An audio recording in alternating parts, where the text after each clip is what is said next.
Coucou les cousettes, j'espère que vous allez bien. Aujourd'hui dans cette vidéo, nous allons coudre ensemble la chemise vanille dans une ambiance cow-boy. Avec des volants et un rappel au niveau des poignets. Hi-ha! Allez, c'est parti! Donc au niveau du patron, donc pour les manches, j'ai donc agrandi au niveau de l'emmanchure. Donc ici, j'ai rajouté 2 cm de chaque côté. Par contre, dans le bas, j'ai pris la taille 44. Et donc, j'ai pris le point entre les 2 cm et la taille 44 et j'ai tracé une droite. Et j'ai fait ça de l'autre côté. Et donc, comme j'ai pris la taille 44 au niveau du bas de manche, j'ai pris également la taille 44 pour les poignets. Alors, pour ce qui est du dos et du devant, donc j'avais essayé de rallonger à ce niveau-ci, donc en coupant ici au niveau de la ligne, et j'avais reprolongé. J'avais essayé de rajouter 3 cm, mais pour moi c'était trop long. Donc ce que j'ai fait, c'est simplement ajouter 1 cm, donc pour le devant, ainsi que pour le dos. J'ai juste rajouté 1 cm. Parce que pour une fois, le modèle était fort long pour moi. Parce que d'habitude, pour les modèles crafting, je rajoute toujours 5 cm. Mais ici, il n'y avait pas besoin. Donc, comme pour l'ourlet, je n'ai pas fait un ourlet d'1 cm, mais de 2 cm. Vu que j'ai rajouté 1 cm de plus pour le dos et le devant. Donc, pour la pièce E de patte de boutonnage, je n'ai pas rajouté 2 cm. Donc, j'ai gardé tel quel en fonction de ma taille. Alors, une chose aussi, comme ici c'est un tissu sur ce cœur, ça a tendance à s'élargir. Donc moi, ce que j'ai fait, c'est que j'ai rétréci les côtés. Donc j'ai au moins enlevé 1 cm donc pour la pièce de dos et la pièce de devant. Donc au total, ça fait 4 cm de moins. J'ai coupé les poignets dans un autre tissu, mais donc un Vichy rapprochant, mais avec des carreaux beaucoup plus grands. Et j'ai réalisé également une autre pièce, donc des volants qui vont être placés au niveau du galon. Donc comment est-ce que j'ai procédé? Donc ça évidemment je l'ai coupé dans le grand Vichy. Donc ce que j'ai fait, c'est que je me suis basée sur le volant de la robe pistache, donc qui est dans la même box que la chemise vanille. J'ai pris comme longueur la longueur qui est dans le tableau en fonction de la taille, donc pour le galon. Donc moi ici, elle fait 48 cm. Donc, vous voyez ici, la pièce de volant donc, de la robe pistache, c'est la pièce I. J'ai refait donc le contour ici, vous voyez, à ce niveau-ci. Et ce que j'ai fait, c'est que j'ai rajouté donc 3 cm à ce niveau-ci. Donc, mon volant fait donc 7 cm sur le haut. Donc, j'ai rajouté 3 cm ici par rapport au volant de la robe pistache et 3 cm ici. Donc, c'est à peu près 3 cm ici, tout ici. Et par contre, dans le bas, j'ai rajouté 2 cm par rapport donc, à la mesure de l'autre volant et 2 cm ici. Et donc, j'ai refait une courbure à peu près pour avoir le volant. Donc, comme ça, après, vous allez avoir votre volant ici plié en deux. Puis, vous allez réaliser les fronces ici. Et après, placer évidemment le volant là où vous avez votre galon. Alors, moi, je ne vais pas prendre la pièce I, donc les volants qui se situent au niveau du poignet. Donc, moi, je n'ai pas découpé là-dedans. Alors, pour ce qui est de l'entoilage, toujours le H180. Donc, vous allez devoir entoiler votre patte de boutonnage ici 2 fois en effet miroir. Voilà. Et vous allez devoir aussi entoiler votre pièce F, donc col, une fois.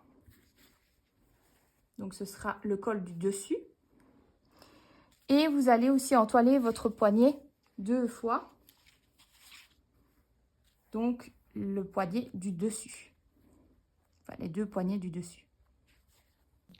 Donc, dans un premier temps, vous allez découper toutes vos pièces dans le tissu. Donc, vous allez maintenant prendre le bas dos et vous allez vous charger ici du pli sur ici le haut de votre pièce. Donc, vous allez placer les repères A sur les repères B. Donc, vous avez le repère A ici, vous allez le placer sur le repère B et vous allez faire de l'autre côté exactement pareil. Donc, vous faites donc comme ceci et vous maintenez. Et vous allez coudre à 5 mm du bord pour maintenir votre pli. Pour les paramètres de la machine, vous mettez une tension de 3, une longueur de 3 au point droit avec une aiguille taille universelle 70, donc 70. Et donc, vous allez maintenir votre pli en piquant à 5 mm du bord. Donc maintenant, vous allez placer le haut dos, endroit contre endroit, sur le haut de la pièce du bas dos. Et vous allez donc faire correspondre le repère au milieu du pli. Et donc assembler à 1 cm du bord. Vous allez surjeter la marge de couture. Ensuite, vous allez coucher vos marges de couture vers le haut à l'aide de votre fer à repasser. Et puis, vous allez réaliser une surpiqûre à 5 mm sur le dessus. Vous allez donc réaliser une surpiqûre à 5 mm ici par rapport à votre couture précédente et vous allongez votre point sur 4.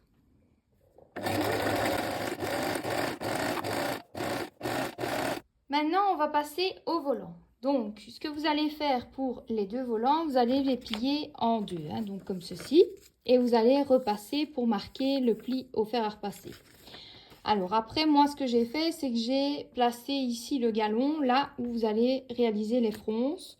Et donc, il fait 48 cm par rapport à la taille que j'ai choisie dans le tableau. Donc, ce que vous allez faire après, c'est maintenir le galon au volant en faisant donc une piqûre de maintien à 2-3 mm du bord. Donc après, on va réaliser les 2 fils de front. Donc pour ça, vous allez prendre donc une tension de 3, une longueur de 4 au maximum au point droit. Et vous allez donc piquer à 5 mm du bord pour la première ligne de fronce.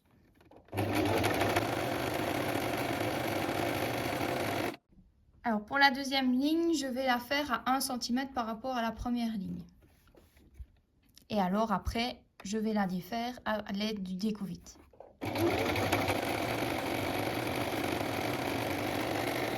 Donc l'étape suivante, vous prenez votre devant et vous allez prendre votre volant. Vous allez tirer donc sur les 2 fils du dessus pour réaliser vos fronces. Et évidemment, vous allez devoir respecter ce qui est donc la longueur qui est ici. Donc vous tirez et vous répartissez évidemment vos fronces. Et donc après, vous allez le placer, votre volant, comme ceci. Donc ici, vous avez fait maintenir donc votre volant sur le devant de la blouse. Alors, soit vous faites donc une piqûre de maintien à 5 mm du bord, soit vous pouvez faire, si vous êtes expert, rajouter l'autre pièce de devant et faire correspondre les repères C et D à ce niveau aussi et coudre le tout à 1 cm. Donc ici, on maintient à 5 mm plus ou moins. Pour ne pas faire de bosse, j'ai placé la pièce, donc le haut devant, légèrement décalé. Donc ici, vous voyez, vous avez la petite pointe. J'ai mis donc la pièce légèrement plus bas que la pointe. Et j'ai cousu à 1 cm. Donc vous allez coudre à 1 cm du bord en laissant ici, évidemment, vous voyez, juste après le petit triangle. Ici la pointe. Et puis après, vous allez surjeter la marge de couture. Alors après, vous allez coucher votre marge de couture vers ici.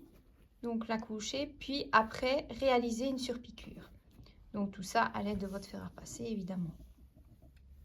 Donc maintenant, vous allez réaliser une surpiqûre ici à 5 mm du bord et vous allongez votre point sur 3,5-4.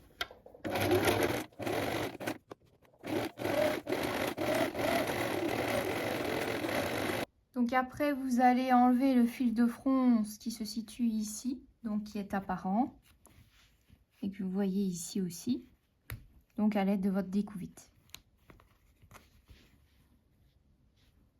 Vous allez prendre vos 2 pièces de devant et le dos et vous allez assembler au niveau des côtés à 1 cm du bord ainsi que au niveau des épaules.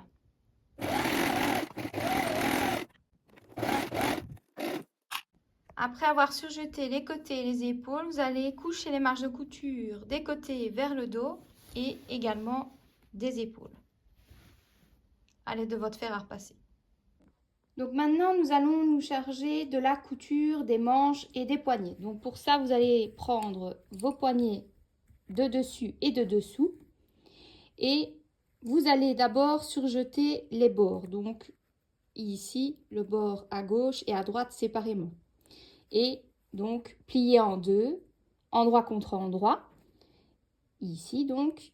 Et pareil pour l'autre côté. Et vous allez donc assembler à 1 cm du bord. Et pour la manche, vous faites pareil, vous allez assembler ici à 1 cm du bord, mais avant, vous allez surjeter les deux bords des côtés.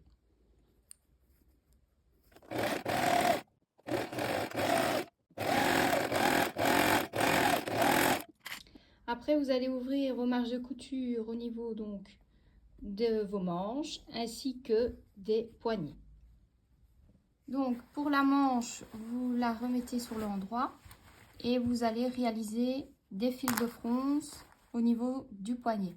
Donc 2 fils de fronce, un donc à 5 mm et puis un à 1 cm.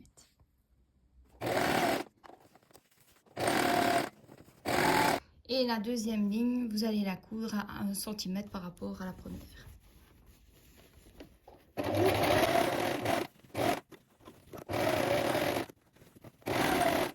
Donc maintenant, on va charger des poignets. Donc on va insérer le poignet entoilé et non entoilé ensemble. Donc ce que je vais faire, c'est que je vais retourner celui de l'intérieur et je vais donc les placer endroit contre endroit comme ceci et faire correspondre la marge de couture ici donc ouverte.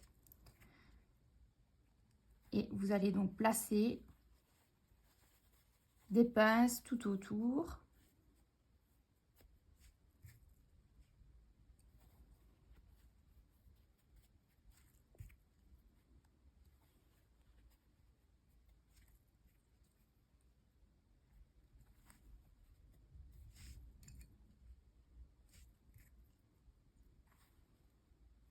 Et donc, vous allez assembler à 1 cm du bord tout autour, puis surjeter votre marge de couture.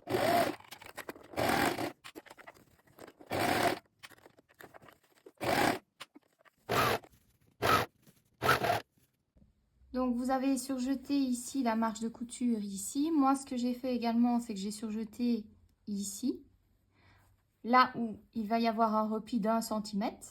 Donc ça, c'est celle qui est entoilée. Alors après, vous allez devoir donc tirer sur vos fils de fronce au niveau du bas de manche, retourner votre manche sur l'envers comme ceci et vous allez insérer la partie donc du poignet non entoilé ici. Donc ce sera envers contre endroit. Donc ici comme ceci. Et vous insérez donc en faisant évidemment correspondre les marges de couture ouvertes. Voilà, ici. Et vous allez mettre des pinces tout le long. Et après, vous allez assembler à 1 cm du bord. puis surjeter la marge de couture.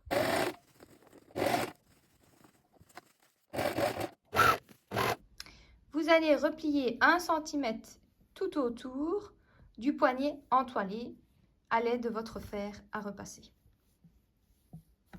Donc ensuite, vous allez épingler votre poignet au niveau de la manche. Alors, ma petite technique, c'est d'insérer ici un petit papier pour ne pas épingler l'arrière. Et donc, ce que vous allez faire, c'est coudre à 2 mm du bord tout autour. Et puis après, vous allez enlever votre fil de fronce qui est apparent à l'aide de votre découvite. Maintenant que vous avez cousu le poignet, vous allez enlever le fil de fronce qui est apparent.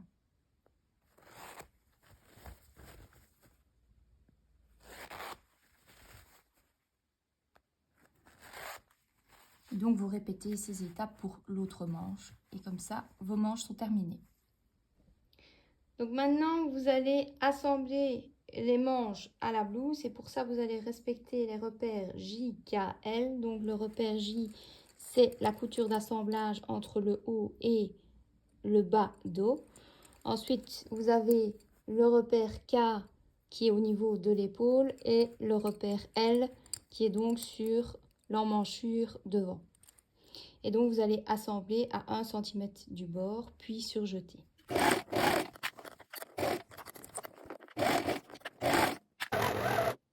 Nous allons donc maintenant passer aux pattes de boutonnage. Donc, pour ça, vous allez replier 1 cm au niveau de l'extérieur. Là, vous avez donc le repère, ici.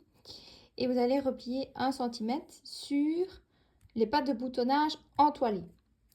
Ensuite, vous allez les placer donc endroit contre endroit, donc une entoilée et une non entoilée. Et vous allez assembler à 1 cm du bord en faisant correspondre le repère E. Et moi, après, je vais surjeter la marge de couture. Alors, évidemment, vous allez coudre également ici et couper le coin. Donc ici, vous allez coudre à 1 cm du bord, donc c'est le bas de votre patte. Donc, vous repliez bien évidemment les 1 cm ici.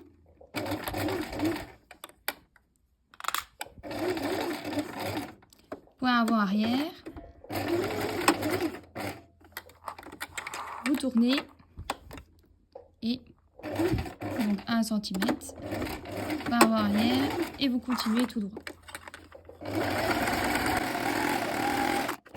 Donc, après la couture, vous allez couper ici le coin. Et alors, moi, je vais surjeter la marge de couture.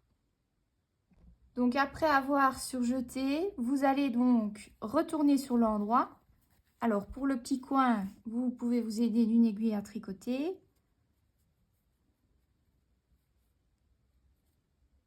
Voilà. Et vous allez donc repasser. Donc, ici, moi, je vais mettre des pinces pour bien mettre les marches. Et vous allez repasser à ce moment-là après vos pattes de boutonnage. Et donc, vous repassez vos 2 pattes de boutonnage à l'aide de votre fer à repasser. Pour l'ourlet de la blouse, vous allez donc d'abord surjeter tout le bord. Puis, vous allez replier 1 cm, marquer le pli au fer à repasser, puis replier sur lui-même et piquer nervure à 2 mm du bord, en allongeant évidemment votre point sur 4.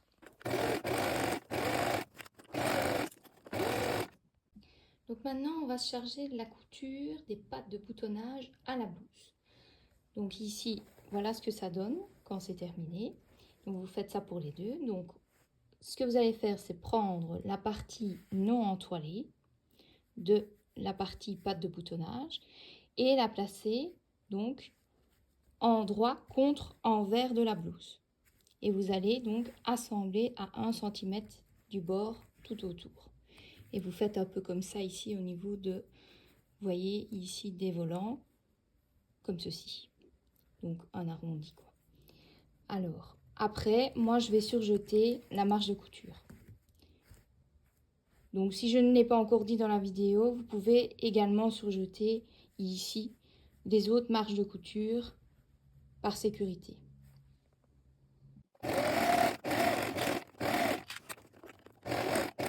Au niveau des volants, je fais un petit point avant-arrière.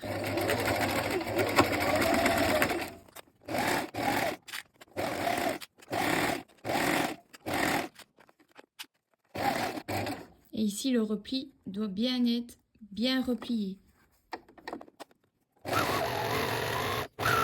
Donc maintenant, vous avez fini de coudre ici. Vous allez replacer la patte de boutonnage entoilée vers l'avant, donc en coinçant votre marge de couture à l'intérieur.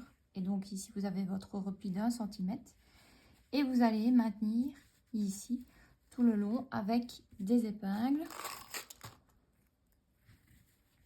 En faisant évidemment attention à bien prendre la patte de boutonnage devant et derrière à 2 mm. Donc comme ça, vous allez coudre à 2 mm du bord tout le long. Donc vous piquez à 2 mm du bord et vous allongez votre point sur 4. Et donc à la fin, quand vous avez fini de coudre vos 2 pattes de boutonnage, je vous conseille de les repasser.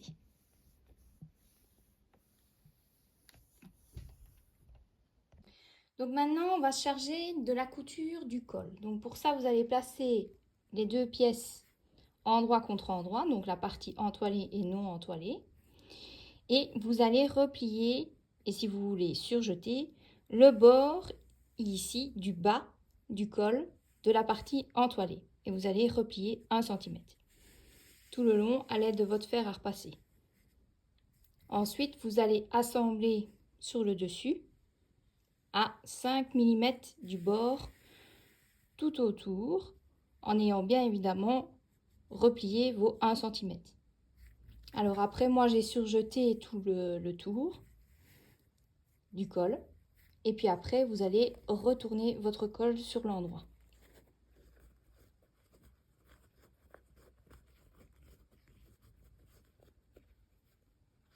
Alors vous pouvez évidemment vous aider d'une aiguille à tricoter pour les bords. Et vous allez repasser votre col. Et puis après, vous allez placer votre col sur la blouse. Donc maintenant, vous allez repasser votre col. Vous allez maintenant assembler le col à votre blouse. Pour ça, vous allez placer donc le col endroit contre envers de la blouse, tout en respectant évidemment les repères H situés sur le col qui correspondent à la couture des épaules. Et donc vous allez assembler le col à la blouse à 1 cm du bord, puis surjeter.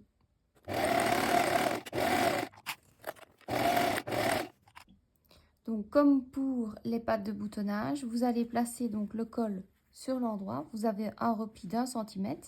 Vous insérez ici la marge de couture et vous allez placer le col comme ceci. Maintenir avec des épingles pour pouvoir piquer à 2 mm du bord des deux côtés.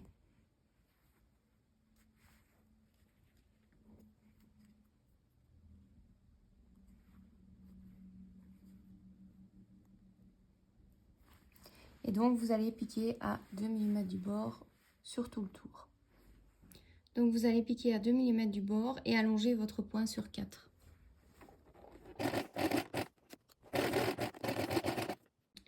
Donc maintenant, l'étape finale, ce sera de coudre vos boutonnières ainsi que vos boutons. Alors moi, j'ai choisi des boutons d'1,5 cm. Donc mes boutonnières, c'est toujours plus 2 mm. Donc mes boutonnières vont faire 1,7 cm. Donc ici, j'ai mis 5 boutons au lieu de 6. Et ce que j'ai fait au niveau des espaces, donc les boutons sont espacés de 8 cm chaque. Et ici, le premier bouton d'en bas est à 5,5 cm. Alors, comme vous savez, au niveau des boutonnières, quand vous les avez fait, vous les ouvrez à l'aide de votre découvite, donc comme ceci, mais en mettant bien une épingle pour ne pas couper vos fils. Et ici, pour coudre le bouton, je prends toujours le centre de la boutonnière. Voilà. Et voilà, votre chemise vanille est terminée. Si cette vidéo vous a plu, n'hésitez pas à mettre un pouce, un commentaire et à vous abonner à ma chaîne YouTube Créastyle Mode, ainsi qu'à ma page Facebook et Instagram Créastyle Mode et à rejoindre mon groupe Les Tutos de Créastyle Mode. Bye bye! Hi-ha!